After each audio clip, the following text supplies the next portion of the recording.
दोस्तों, किसी ने क्या खूब कहा है कि मुश्किल इस दुनिया में कुछ भी नहीं, तू जरा हिम्मत तो कर, ख्वाब बदलेंगे हकीकत में, तू जरा कोशिश तो कर। आंधियां सदा चलती नहीं, मुश्किलें सदा रहती नहीं, मिलेगी तुझे मंजिल तेरी, तू जरा कोशिश तो कर। जी हाँ दोस्तों, आपने कहते हुए तो सुना होगा कि कोशिश करने वालों की कभी हार नहीं होती, और जो कोशिश करता है उसको देर सवेर ही सही उसे उसकी मंजिल ज़रूर मिलती है। इसलिए हार नहीं माने, थके नहीं और कोशिश करते रहे और दृढ़ संकल्प के साथ अपनी मंजिल की तरफ बढ़ते रहे। फिर देखिए हर मंजिल आपकी है। इसी खूबसूरत सोच के साथ, इसी विचार के साथ आप सभी का एक बार फिर से स्वागत, अभिनंदन। सुप्रभात धरती धौरारी में स्वीकार कीजिए प्रज्ञा का नमस्कार।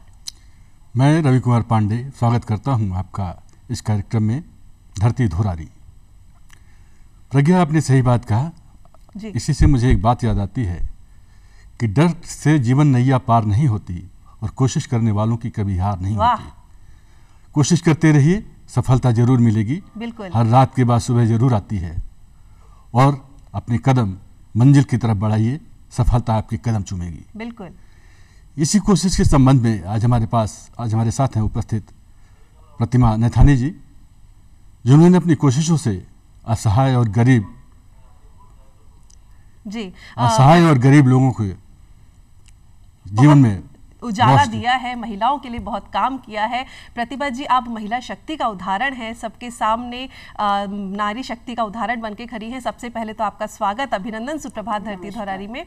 आज बहुत सारी बातें रवि जी इनसे हम करेंगे, बहुत सारी बातें जानेंगे, किस तरह से संघर्षों का सामना करते हुए शिखर तक पहुंची है।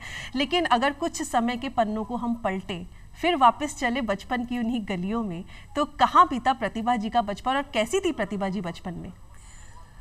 आपने तो मुझे बहुत पुराने गलियारों में भेज दिया। बचपन किसको अच्छा नहीं लगता याद करने के लिए। इतने सुनहरे, इतने सुंदर पल, हर व्यक्ति चाहता है कि एक बार मैं वापस उस बचपन में लौट जाऊं, जहां ना कोई चिंता हो, ना कोई परेशानी ना हो, उड़ता हुआ मन आकाश में पतंग की तरह। ऐसा लगता था कि बस सब कुछ आसान है।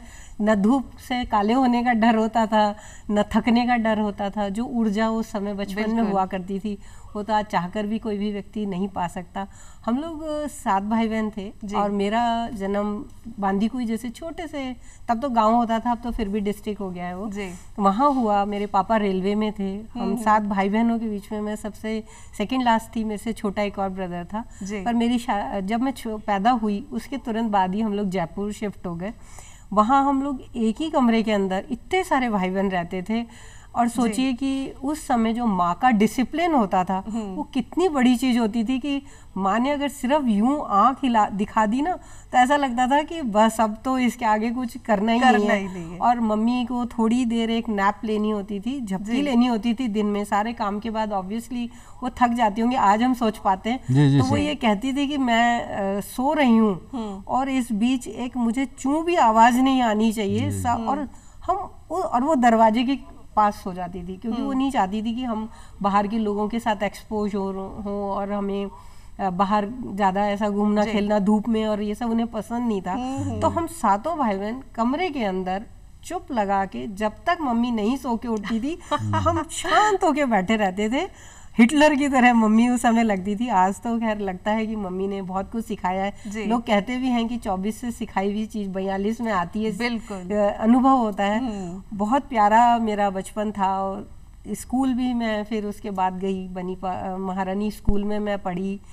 हम जब छुट्टियां होती थी तो मैं एकदम ये हो जाता था, पापा रेलवे में थे तो ट्रांसपोर्टेशन की कोई प्रॉब्लम तो थी नहीं, पापा फटाफट पास बनवा लेते थे और हम सब लोग तैयारी हो जाती थी नानी के घर जाना है। पूरी गर्मियों की छुट्टियां हम नानी के यहाँ कोलागढ़ देहरादून में होता था। FRI के पास में जगह थी। बहुत खूबसूरत जगह है देहरादून, और देहरादून के आसपास जो उत्तराखंड की जगह बहुत ही ज्यादा खूबसूरत है, और वहाँ आपका बचपन बीता है। तो मुझे तो याद आती है प्रतिमा जी, बचपन की जो त्योहार होते थे वो त्योहारों की बड़ी याद आती है। वो गुजियों की महक होली पे, त्योहारों में जब सकरात होती थी, वो पतंग वो काटा बोलना, और त्योहारों का जो मौसम होता है उसमें बचपन में जो होता है कोई फिक्र नहीं होती किसी चीज की। बिल्कुल अच्छे से हम बिल्कुल लड़कपन होता है। उसी लड़कपन में मैं आपको बताती हूँ कि हम 7 भाई बहन थे, तो ऑब्वियसली मम्मी को क्वांटिटी भी बहुत सारी बनानी होती थी, तो बेचारी रात भर मेहनत करके दिन भर, जैसे खाने वाने के बाद भी उनका टाइम होता था, गुजिया भी बनाती थी, मिठाई भी बनाती थी, नमकीन भी बनाती थी। आज तो वो समय बिल्कुल बदल गया।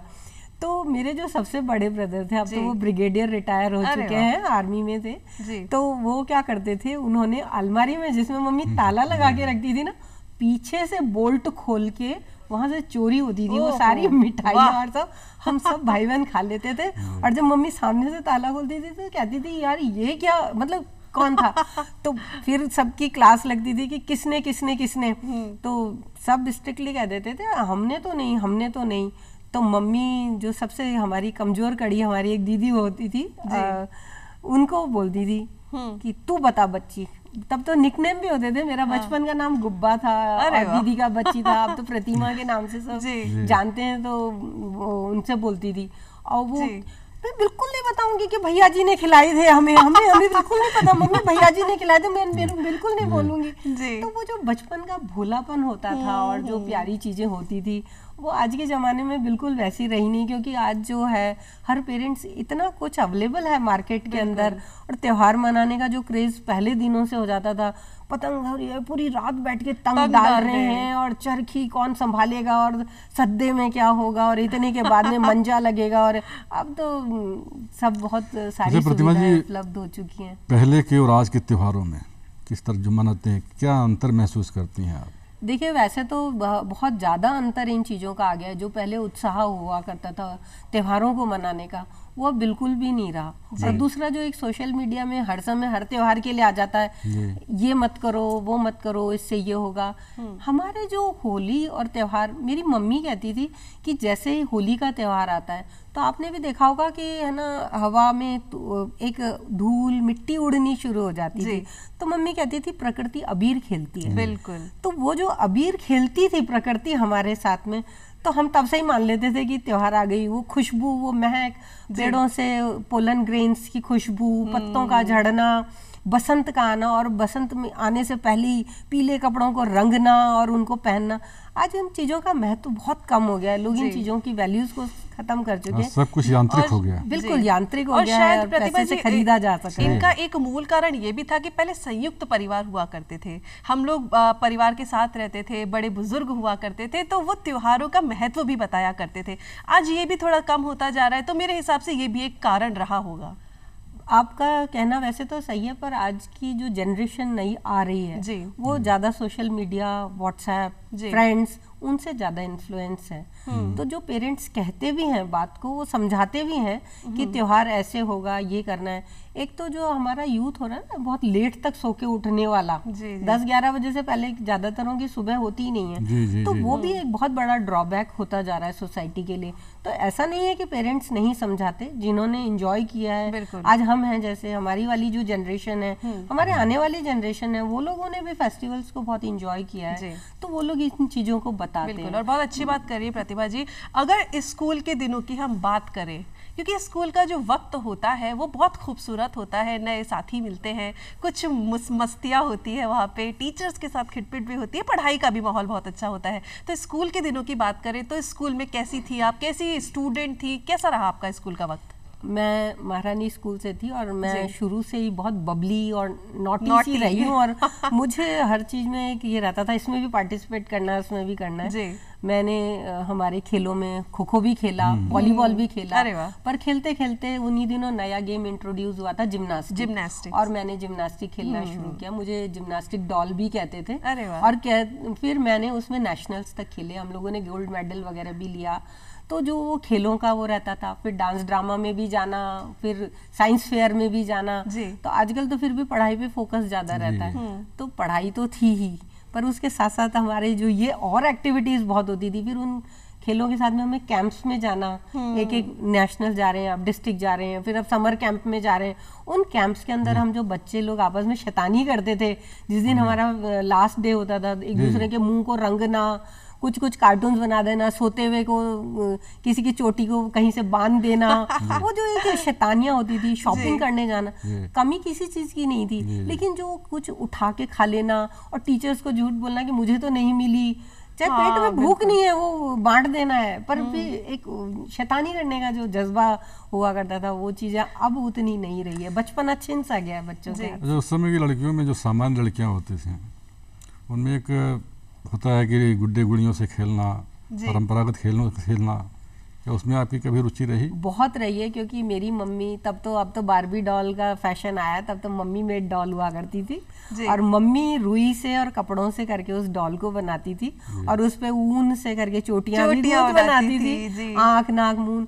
फिर उनके हम लोग कपड़े बनाते थे। फिर जैसे कुछ फेस्टिवल आ गया, शादियां करते थे, तेरा गुड्डा मेरी गुड़िया, वो जो एक चीज होती थी, सितोलिया खेलना, पकड़म पकड़ाई, छुकम छुपाई, खो खो, गुट्टे खेलना। गुट्टे तो आई लव इट, क्योंकि मेरी मम्मी भी हमारे साथ बैठ के गुट्टे खेलती थी, और वो जो टिक होता था वो इतना सारा, मतलब खूब सारे उसमें से एक एक को बिन के पेयर बना के कलेक्ट करना।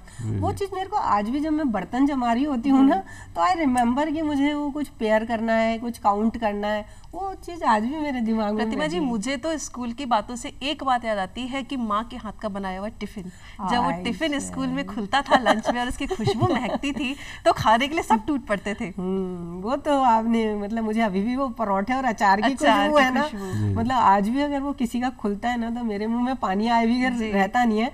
और मम्मी अगर सब्जियां वब्जियां भी दे दें, तो वो तब तो जमाना नहीं था, तब तो अचार ही, हम 7 भाई बहन थे तो चलती यही चीजें थी, तो वो अचार परोठा और तेरा कैसा और मेरा कैसा, और सब मिलजुल के खाना, और फिर कैंटीन के उधर घूमना, वो चीजें बहुत ही याद आती बहुत अच्छा आपका स्कूल का वक्त गुजरा, बचपना बहुत अच्छा गुजरा आपका। उसके बाद हम कॉलेज में जब आते हैं तो कुछ जिम्मेदारियां बढ़ती हैं, थोड़ा पढ़ाई का भी बोझ बढ़ता है, और उसके बाद हम एक ऐसे मुकाम पर आते हैं कि हमें उसके बाद सोचना होता है कि हमें भविष्य में क्या करना है। तो अगर कॉलेज की बात करें तो कॉलेज में किस तरह की पढ़ाई रही आपकी, क्या आपने पढ़ाई में किया, कैसा रहा कॉलेज का वक्त?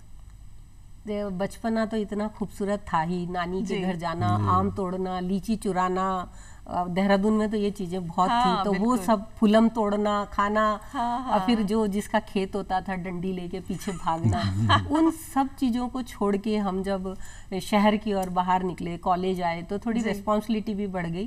तब तक ये हो गया था, बड़े भाई बहन भी थोड़े थोड़े अपने कैरियर की तरफ निकल गए थे, तो हम लोग भी कैरियर के बारे में कुछ, साइंस ग्रेजुएट हो गई मैं, भाई डॉक्टर थे तो मेरे को भी साइंस दिला दी, पर फोकस नहीं था डॉक्टर बनने का, ऐसा कुछ नहीं था।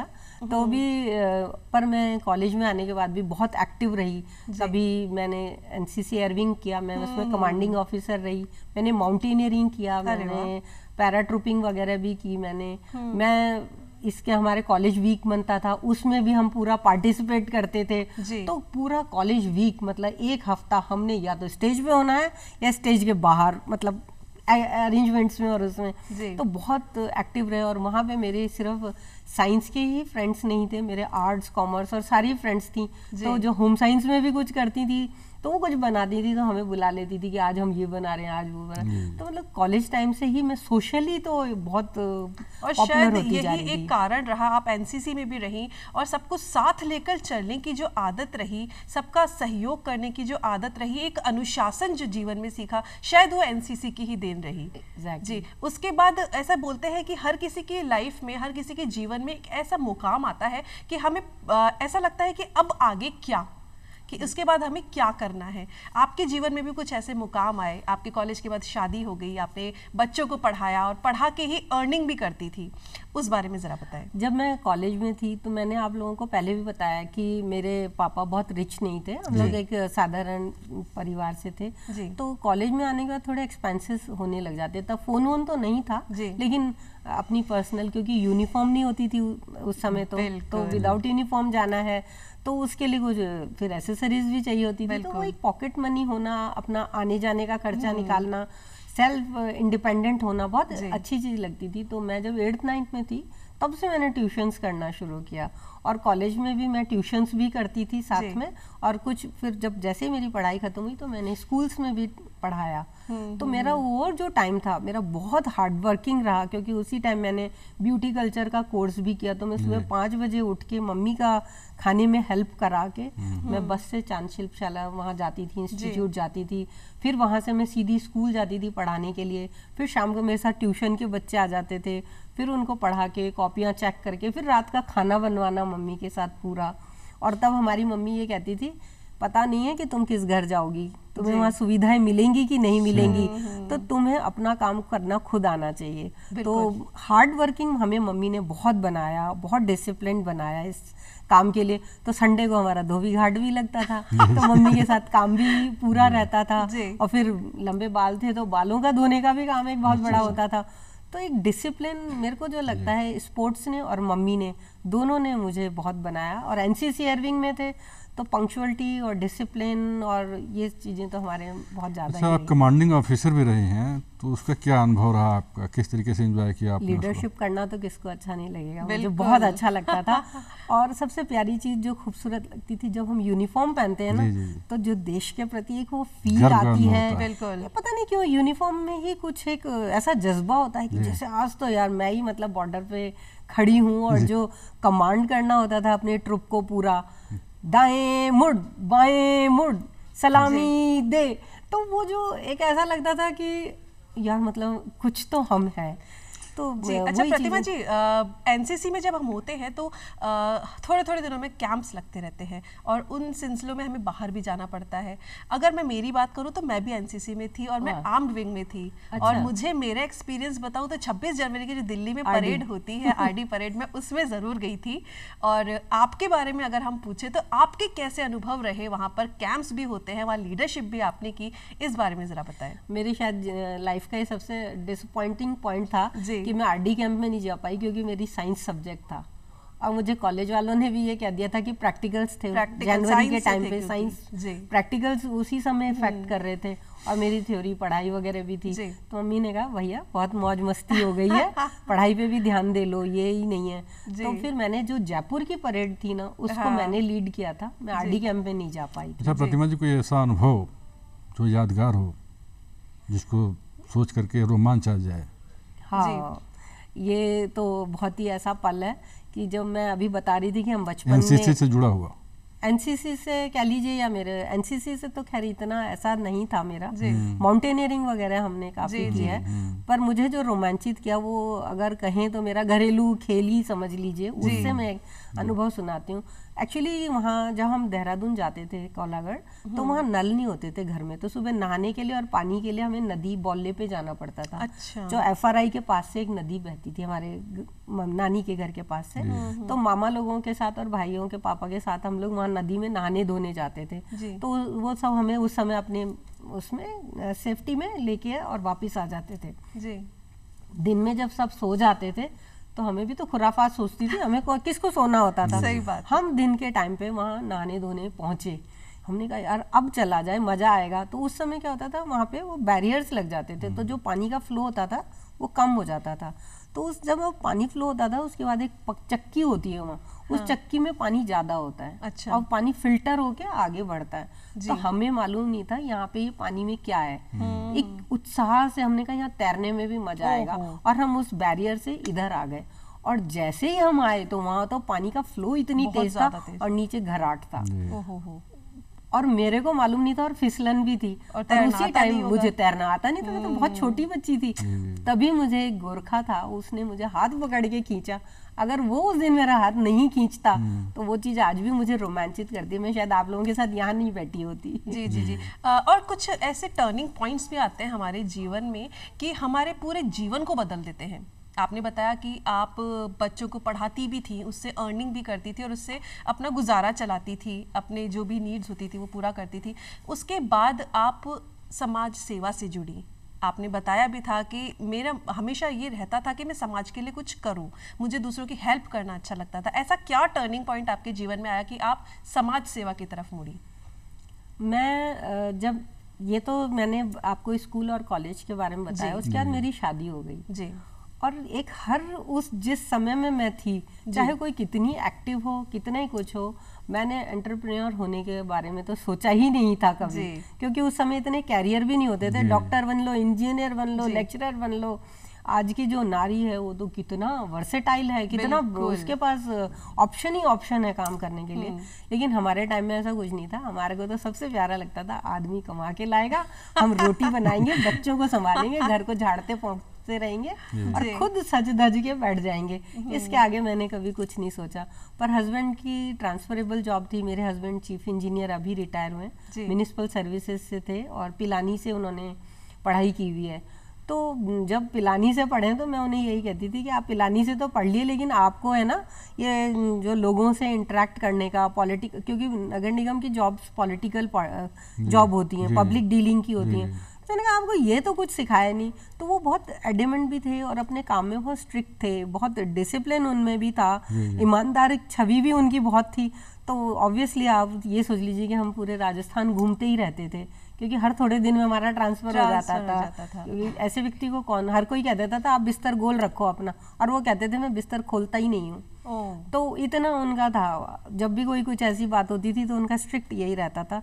उसके लिए उन्होंने बहुत सफ़र भी किया अपनी जॉब में। तो मैं जब भीलवाड़ा इनकी पोस्टिंग थी तब मेरे को ऐसे ही किसी एक संस्था ने किसी काम के लिए, महिलाओं का कोई काम था, उसके लिए बोला। तो मैं चली गई। कभी मैं ऑफिसर्स क्लब में भी नहीं गई, कभी मैंने किट्टी वगैरह भी नहीं की, क्योंकि मेरे हस्बैंड को कम पसंद था। पर मैंने सुंदरकांड के पार्ट जरूर करवाए ताकि लोग, पर वो क्योंकि लीडरशिप वाली क्वालिटी तो शुरू से थी ना, तो कुछ तो ये करना था। तो मैंने वहाँ पर बहुत बड़ा एक ये किया था कि हमने घूंघट पर्दा वहाँ बहुत ज़्यादा था। मैंने 500 लेडीज़ को लांगदार धोती पिना के सूर्य नमस्कार करवाया था। तो ये मेरे लिए एक बहुत बड़ा अचीवमेंट था। पर जब मैं उस समय निकली तो मुझे है ना, शाम पहली बार मैं घर से बाहर निकली थी, यूँ मैं कह सकती हूँ। शादी के बाद मेरी लाइफ बिल्कुल चेंज हो चुकी थी। मुझे सड़क पे चलना ऐसा लगता था आसमान मेरे सिर पे आ रहा है। मैं वो बिल्कुल भूल चुकी थी, मेरा स्कूल कॉलेज, बिल्कुल एक हाउसवाइफ होके रह गई। क्योंकि मेरे हस्बैंड थोड़े से ऑर्थोडॉक्स तो नहीं कहूँगी, पर वो भी पुरानी विचारधारा के ज़्यादा थे। महिलाएं ऐसी होती हैं, औरतें ऐसी होती हैं, ज़्यादा नहीं बोलती हैं ये। तो मैं उनके उसमें बिल्कुल उन्हीं की सोच, घरेलू बीवी हो गई थी। तो जब मैंने वो सब कराया, पर जब मैं घर से बाहर निकली तो मेरे को ना बहुत घुटन हुई। ऐसा लगा मुझे मेरा घर चाहिए, मेरे बच्चे चाहिए, सब कुछ चाहिए। पर वो धीरे धीरे इन्होंने भी मुझे समझाया। ऐसा लगता था बच्चे संभल नहीं पा रहे हैं। पर फिर मैं इनके ट्रांसफ़र की वजह से जयपुर आ गई। पर इनका ट्रांसफ़र होता रहा। तो मैंने इनसे कहा आपकी जॉब में बहुत, मेरी वजह से बहुत परेशानी आती है, बच्चों के भी स्कूल की रोज़ प्रॉब्लम होती है। तो अब हम जयपुर रहते हैं, आप पूरी जगह घूम लो। जी प्रतिभा जी, और भी बहुत सारी बातें करेंगे आपसे। आप बांदीकुई में जन्मी हैं, उत्तराखंड में पली बड़ी हैं, तो हमारा भी फर्ज बनता है आपको राजस्थान की सैर कराएंगे। तो चलिए आपको लेकर चलते हैं और दर्शकों को भी लेकर चलते हैं राजस्थान की सैर पर। पधारो हमारे देश में।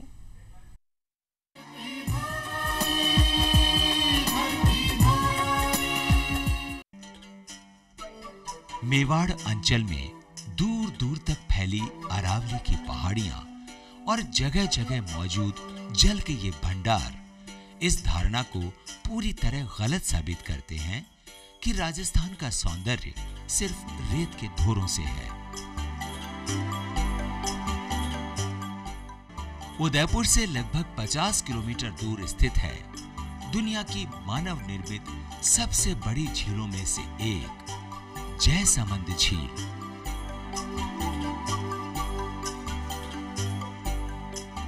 झील के बीच स्थित है ये बेहद खूबसूरत रिजॉर्ट। झील के पानी को छूता हुआ इसी की तरह शांत और निर्मल बांध के पास ही पहाड़ियों पर स्थित है हवा महल और रूठी रानी का महल। ये महल महाराणा जयसिंह ने ही बनवाए थे।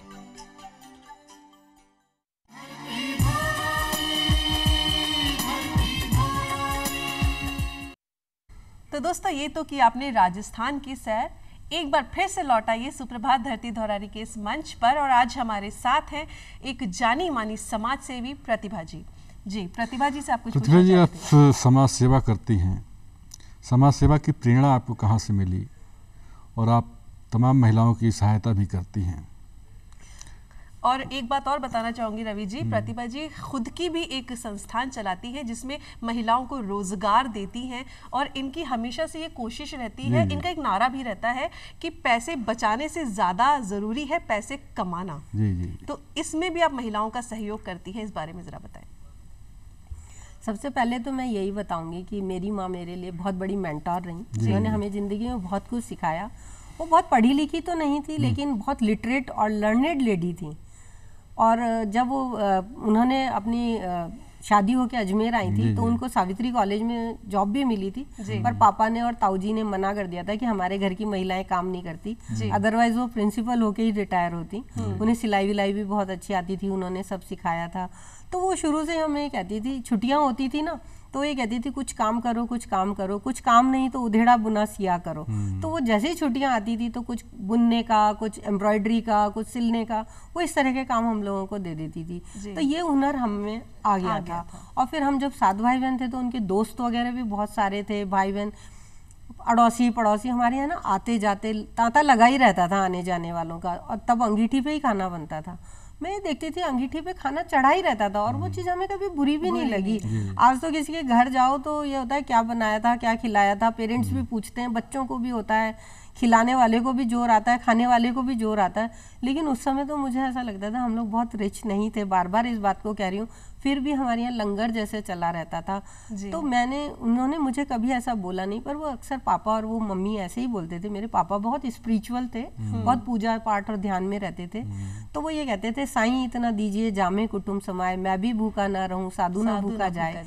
तो वो एक विचार है जो मेरे मन में रहा उस समय। ठीक है, मम्मी ने जिस तरह से किया, क्योंकि तब पीजी वीजी नहीं हुआ करते थे, लेकिन जो लोग लड़के लोग या लड़कियां अकेले अकेले रहते थे वो हमारे यहाँ नॉर्मली आते थे, खाते थे, चले जाते थे। तो कभी इस चीज़ को इशू भी नहीं बनाया, ना सोचा कभी, ना उनसे कुछ लिया करा।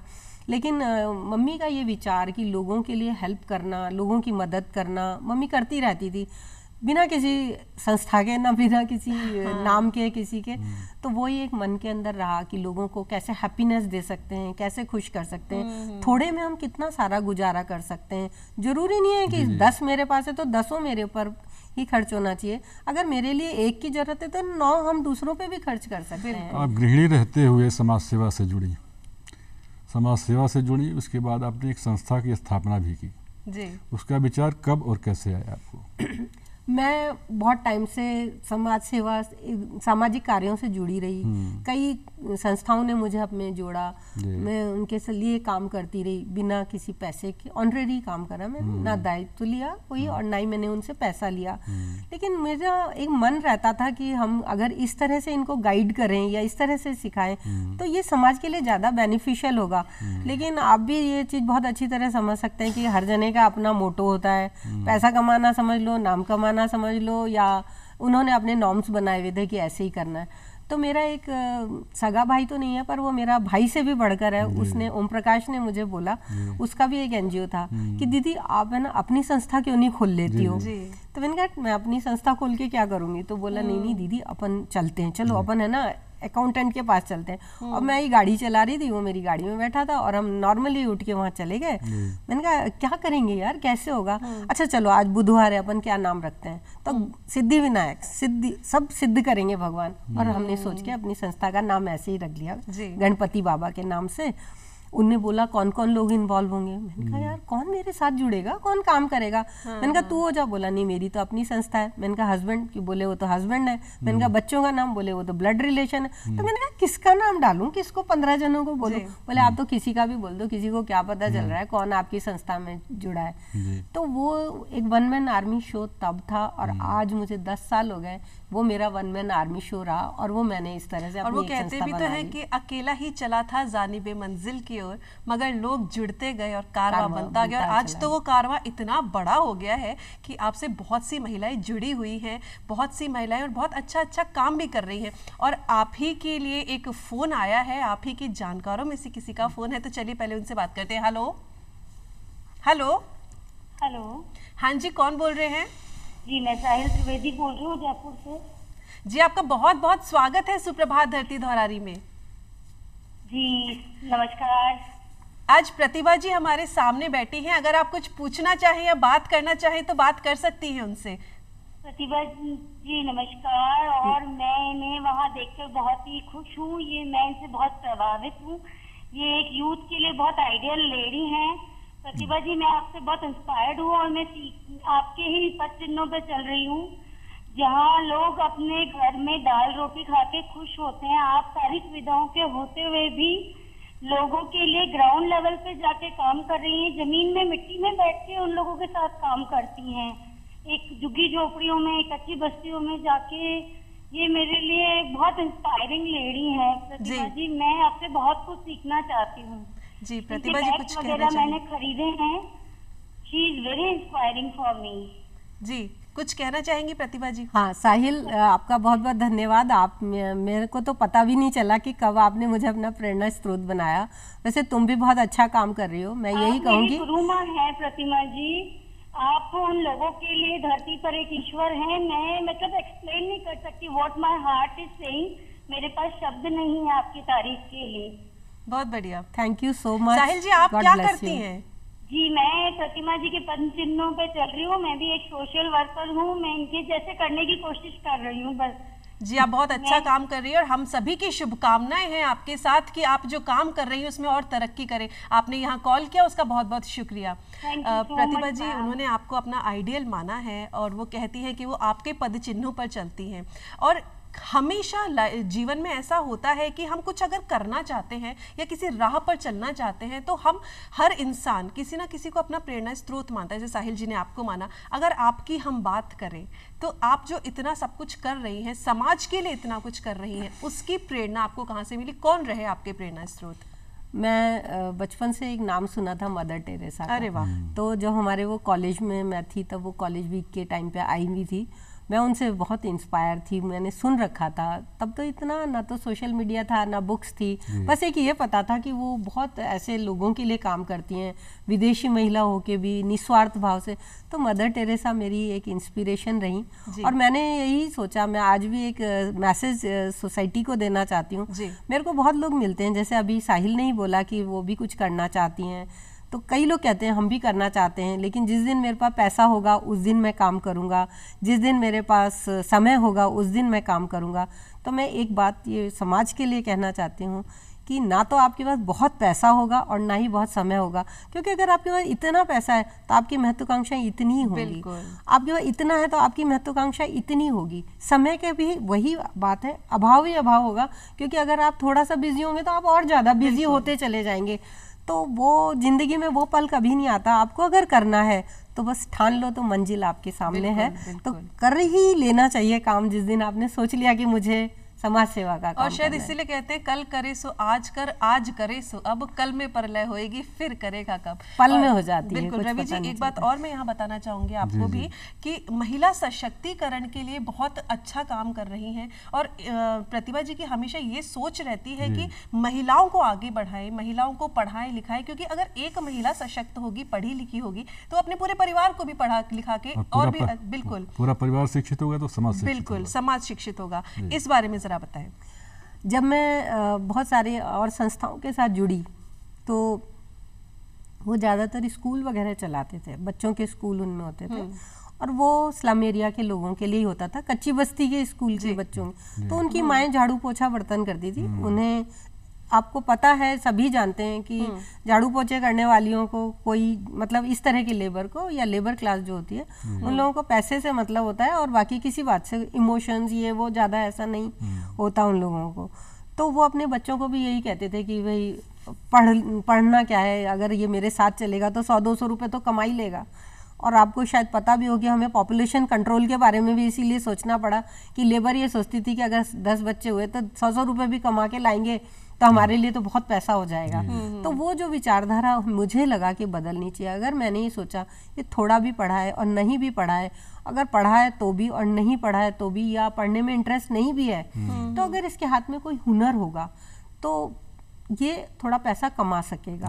और अगर जब इसके पास पैसा आ गया तो सशक्त होगा तो ये पढ़ाई भी कर सकता है। तब मैं जब आदमी किसी चीज में कॉन्फिडेंस होता है, आज एक लेडी कॉन्फिडेंट तब होती है जब उसके पास पैसा होता है। आर्थिक रूप से जब सुदृढ़ होगी ना नारी, तभी वो कॉन्फिडेंट होगी। और ये बात तो चाहे पुरुष पे ले लो चाहे महिलाओं पे ले लो, सभी के ऊपर लागू होती है।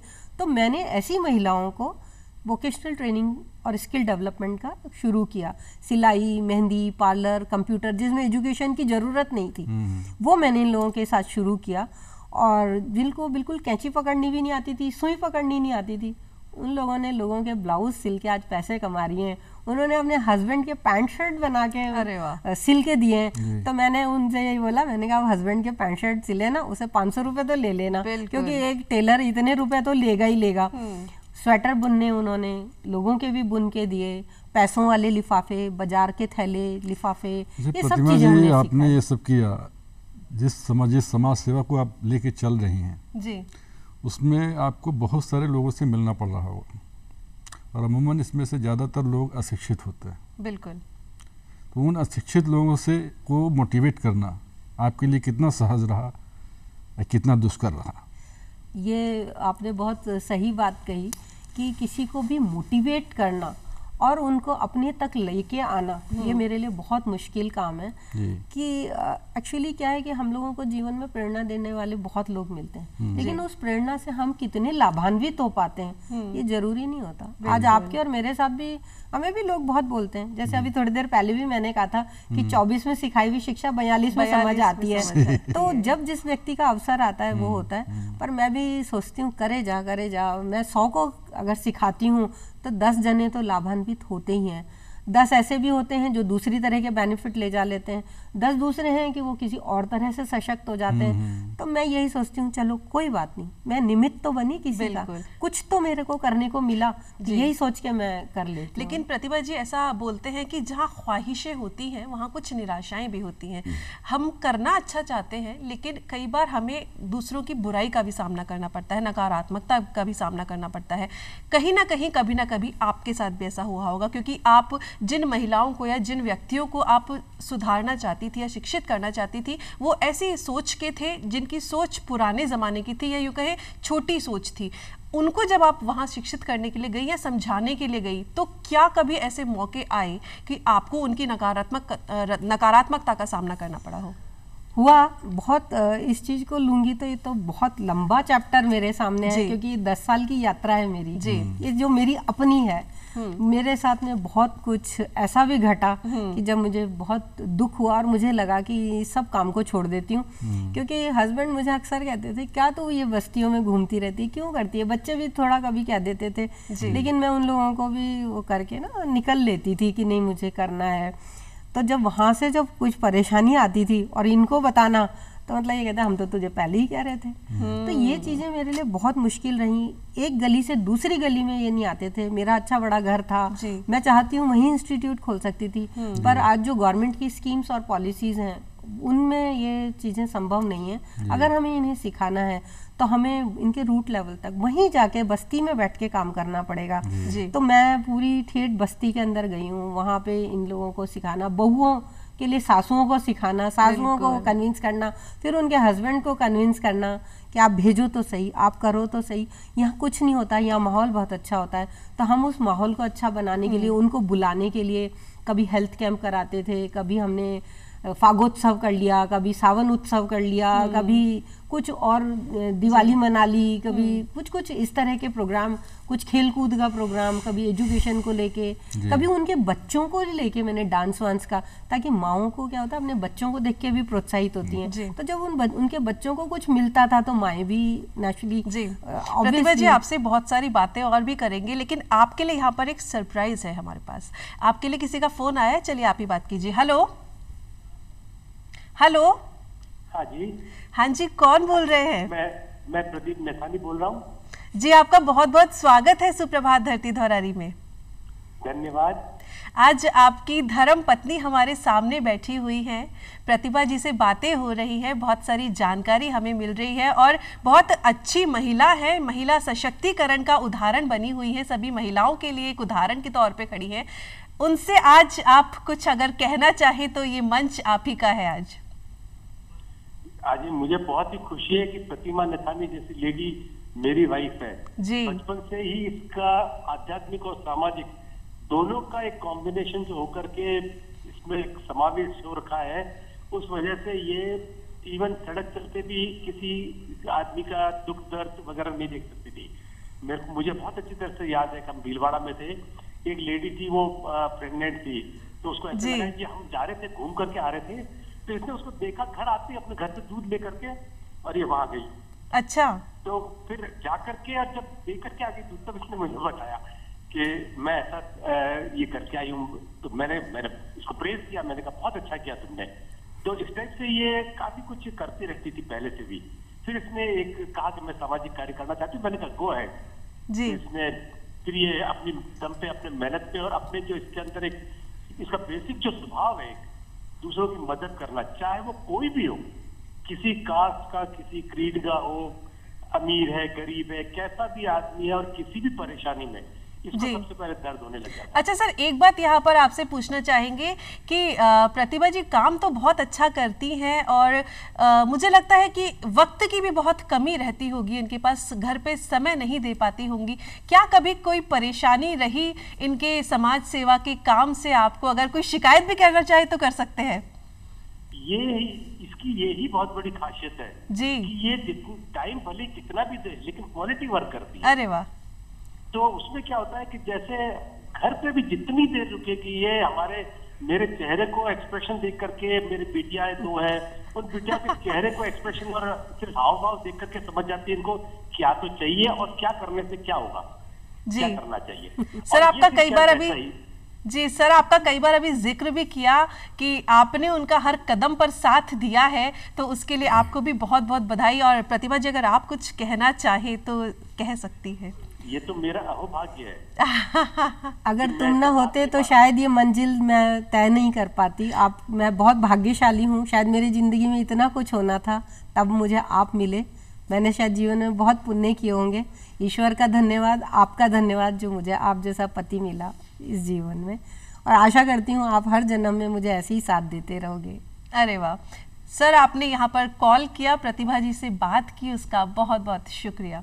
प्रतिभा जी एक बात मुझे याद आती है, अभी आपने बोला कि बहुत अच्छे काम किए होंगे जो आपको उनके जैसे पति मिले, और एक गाना भी मुझे याद आता है जब आप दोनों ने साथ गाया था, वो हम जरूर सुनना चाहेंगे। मेरा गोरा रंग ले ले, वो वाला जरूर सुनना चाहेंगे। एक्चुअली क्या ये बहुत अच्छा गाना गाते हैं जी। तो इन्होंने कोई ऐसा ही प्रोग्राम था तो इनसे कहा कि आप अपनी वाइफ के लिए कुछ कहो जी। तो इन्होंने बड़ा रोमांटिक गाना गाया, तो उन्होंने कहा कुछ आप भी गा दो जी। तो कुछ जवाब तो होना ही था। तो मैंने नहीं, पहले वो वाला गाना सुनाए जो इन्होंने आपके लिए गाया था, फिर उसके जवाब में आपने कौन सा गाया था? इन्होंने ये गाया था, तू गंगा की मौज में जमुना का धारा हो रहेगा। गा के सुनाइए। तू गंगा की मौज में नदी का किनारा हो रहेगा मिलन, ये हमारा तुम्हारा रहेगा मिलन, हमारा तुम्हारा। वाह। तो इसके जवाब में आपने क्या बोला? तो मैंने बस ऐसे ही थोड़ा सा गा दिया क्योंकि मुझे उस समय समझ में यही आ रहा था जी। मोरा गोरा रंग लैले मोहे शाम रंग दई दे, छुप जाऊंगी रात ही में मोहे पी का संग दई दे, हो मोरा गोरा रंग लैले। वाह, बहुत बढ़िया। और हम भी यही कामना करेंगे कि आपका साथ यूं ही बना रहे, यूं ही आपके चेहरे पे मुस्कुराहट रहे। और आप इतना कुछ जो करती हैं, पूरे दिन आप व्यस्त रहती हैं, समाज के लिए समर्पित रहती हैं, बच्चों के लिए समर्पित रहती हैं। इस सब को करने के लिए आपको एक शारीरिक और मानसिक दोनों तौर पे स्वस्थ रहना होता है और एक सकारात्मक सोच रखनी होती है। उस सकारात्मक सोच के लिए और खुद को फिट रखने के लिए क्या करती है? ये तो मेरी दिनचर्या भी पूछो आप तो जी बिल्कुल, वहीं से मैं शुरू होती हूँ क्योंकि मैं सुबह 5, साढ़े 5, 6 बजे तक हम लोग उठ जाते हैं जी। फिर सबसे बड़ी मेरी एनर्जी मैं मेरे हस्बैंड से लेनी शुरू होती हूँ। हम दोनों बैठ के आधा 1 घंटा चाय पीते हैं, उसी में हमारी बहुत सारी सब तरह की बातें हो लेती हैं। वो हमारा बहुत प्यारा खूबसूरत पल होता है। हम सारे दिन की शेयरिंग, मतलब हम और लोगों को डिस्कस नहीं करते, हम अपनी आपस की एक दूसरे की बात करते हैं। उसके बाद मैं 7:30 बजे नहा धो के पूजा करके 7:30 बजे तक मैं जिम चली जाती हूँ, योगा करती हूँ, योगा मेडिटेशन वगैरह करती हूँ। उसके बाद मैं जिम जाती हूँ, वहाँ मैं कार्डियो वगैरह करती हूँ। ये 10 बजे तक का टाइम मैं अपना देती हूँ। मीनवाइल मेरा खाने वाने की भी तैयारी सुबह कुछ कर जाती हूँ। 10 बजे आके मेरा पूरा घर का खाना काम ये वो 12 बजे तक इन लोगों के लिए सब चीज़ रेडी करना। फिर मैं 11:30 पौने 12 अपने सेंटर चली जाती हूँ जी। तो मेरे लिए मेरी फिटनेस सबसे बड़ी ये चीज़ है, और ईश्वर का ध्यान, मेडिटेशन, अपने आप को कंसंट्रेट करना, अच्छे लोगों में बैठना उठना जिनसे अपने को पॉजिटिव वाइब्स आती हैं, वो बहुत इंपॉर्टेंट होती है लाइफ के अंदर। ऐसा नहीं है कि हमें नेगेटिव लोग नहीं मिलते, नेगेटिव भी मिलते हैं हमें लाइफ के अंदर, लेकिन उस पल में ये कोशिश करो कि ये व्यक्ति अगर नेगेटिव है तो मैं पॉजिटिव बैठी हूँ ना इसके सामने, तो उसकी नेगेटिविटी को मेरे को पॉजिटिव बनाना है, ये मेरा प्रयास रहता है। तो मैं उसको वहीं झिड़क देती हूँ नेगेटिविटी को और पॉजिटिव बनने की कोशिश करती हूँ। ये मेरी सबसे बड़ी वजह है। आप कितने लोगों को रोजगार के लिए प्रेरित करती हैं, बच्चों की सहायता करती हैं?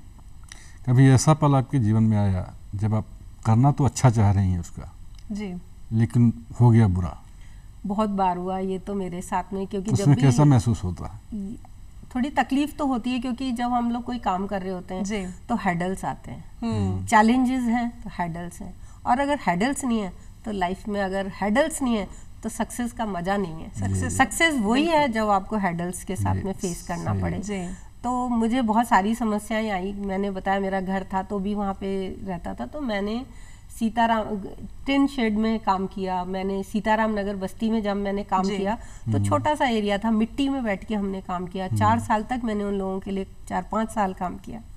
उन लोगों बहुत सारी महिलाओं, मतलब पूरी बस्ती मेरे लिए थी। उनके लिए हेल्थ कैंप कराना, कैंसर के कैंप लगवाना, चश्मे बंटवाना, उनके लिए मानव अधिकार आयोग के कैंप करवाना, उनको उनके अधिकारों के बारे में, मतलब 100% आधार कार्ड, 100% मजदूर कार्ड, 100% भामाशाह कार्ड, और फिर RT राइट टू एजुकेशन से उनके बच्चों को स्कूल में एडमिशन्स कराना। ये सब कुछ मेरे लिए बहुत सारी चीज़ें मैंने उन लोगों, वो मेरा परिवार बन गया था। पर जब वहाँ मैंने ऐसी लड़कियों को और लड़कों को भी जो ड्रॉप आउट्स थे उन लोगों को मैंने पढ़ाना भी शुरू किया। तो और फिर हमने वहाँ पे क्या फर्श करा दिया था। पहले हम लोग उस गर्मी में काम करते थे, नीचे से गर्मी तपती थी और ऊपर से धूप, मतलब जून में हमें हीट स्ट्रोक्स लगते थे। तो मैं उन लेडीज़ को कहती थी अपन थोड़े दिन छुट्टी कर लें। मुझे भी कई बार हीट स्ट्रोक्स आए उस समय। तो उन्होंने कहा मैम हमारे कमरे इनसे भी ज़्यादा तपते हैं। तो हम लोग तब भी वहाँ बैठ के, और हमारा टाइम 12-1 बजे के बाद ही शुरू होता था, तो हम उस समय में उनकी क्लास लेते थे।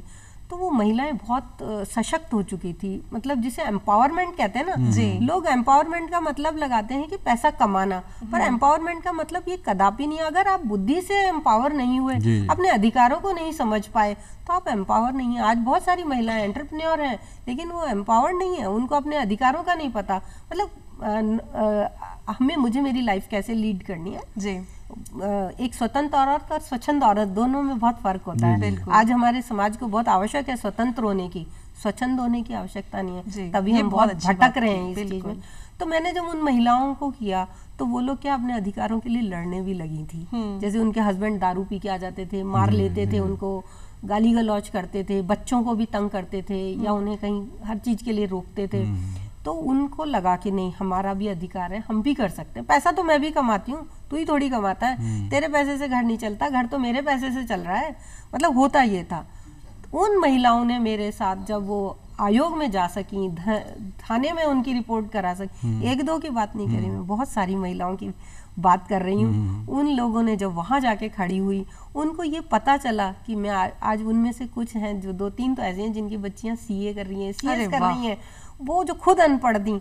तो मुझे बहुत खुशी होती है। कहते कहते मेरे आज अभी भी रोए खड़े हो गए। आपसे मेरी बात हो रही थी तब पांडे जी से, तो मेरे आंसू छलक गए थे उस पल को सोच के कि मैं मतलब मैंने ये कहा ना, 100 को किया तो 10 को ही काम आया, पर आया तो सही। बिल्कुल। और प्रतिभा उन्हीं के लिए थी। बहुत अच्छा आप ये काम कर रही हैं। अभी आपने बताया कि आपने हेल्थ चेकअप कैंप भी लगवाए थे, कैंसर चेकअप कैंप भी लगवाए थे, और इसी क्रम में आपने महिलाओं की जो माहवारी के वक्त होने वाली तकलीफ़ों के लिए, जो नहीं जिनको जानकारी थी कितनी तकलीफ होती है, स्वच्छता किस तरह रखनी चाहिए, इसके लिए भी आपने कैंपेन चलाया। इसके लिए आपने जो सैनिटरी पैड्स होते हैं वो महिलाओं को बनाना सिखाया, और उसके लिए आपने महिलाओं को प्रेरित किया, स्वच्छता के लिए प्रेरित किया।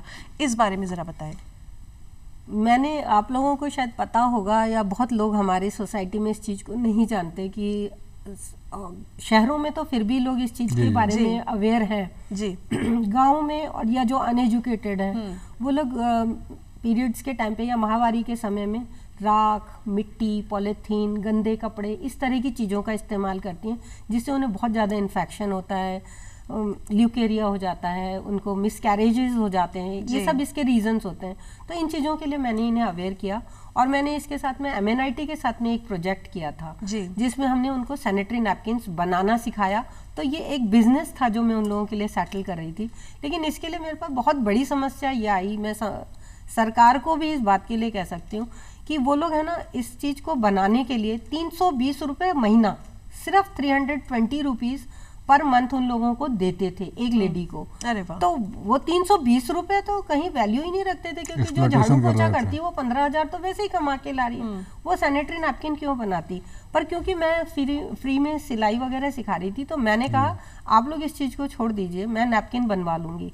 तो मैंने ये मेरी फीस का मॉड्यूल ये रखा कि आपको 4 नैपकिन रोज बनाने हैं, आपको जरूरत है आप नैपकिन ले सकते हो, यहाँ से फ्री में ले सकते हो। तो मैंने उन लोगों को बोला, पर उन लोगों को पूरे डॉक्यूमेंट्स चाहिए थे, उनका आधार कार्ड चाहिए था, बैंक कागज चाहिए थे, उनकी सिग्नेचर चाहिए थे, फोटो चाहिए थे। अब आप ये देखिए, मेरे को ये सोच के बड़ी खुशी भी होती है, उन महिलाओं ने उनके उन कागजों पे साइन करने से मना कर दिया कि आप, हम जब ये कर ही नहीं रहे हैं, हमारा बैंक अकाउंट ये नहीं है तो हम साइन क्यों करेंगे। मतलब मुझे अच्छा लगा कि वो ऐसे नहीं कि आंख बंद करके सिग्नेचर कर दिए, ये अवेयर बोलो। उन्होंने कहा हमें 320 रुपये नहीं चाहिए, हम ये ऐसे ही कर लेंगे। अब उन लोगों की फॉर्मेलिटीज थी कि ये सब चाहिए, तो रोज इस चीज की खींचातानी में मैंने कहा ठीक है, अगर आपको नहीं समझ आता आप अपना ये प्रोजेक्ट ले जा सकते हैं यहाँ से, हम और तरह से करेंगे। तो हमने फिर और तरह से, पर काफी सैनिटरी नैपकिन हमने 3-4 महीने ये उन लोगों के लिए किया। बहुत लोग अवेयर हुए, बहुत अच्छा लगा।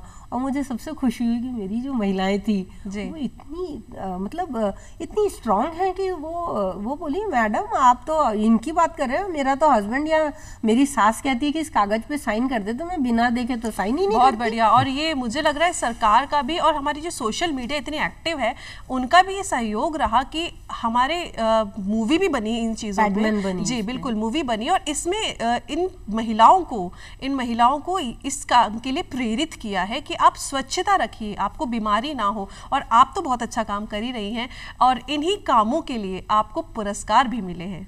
इन पुरस्कारों के बारे में जरा बताएं, क्योंकि पुरस्कार जो होते हैं वो हमें और अच्छा करने के लिए प्रेरित करते हैं। तो कौन कौन से पुरस्कार आपकी झोली में गिरे? पुरस्कार तो मिले, थोड़ी सी शर्मिंदगी होती है क्योंकि इतना कुछ करके भी मुझे नहीं लगता कि मैं बहुत कुछ अच्छा कर रही हूँ।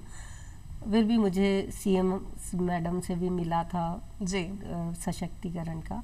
मुझे मिल्खा सिंह जी ने भी सृष्टि बेटी रत्न अवार्ड दिया, मुझे डायमंड शाइनिंग अवार्ड भी मिला, महिला आयोग से भी मुझे मिला, काफी सारे अवार्ड ऐसे।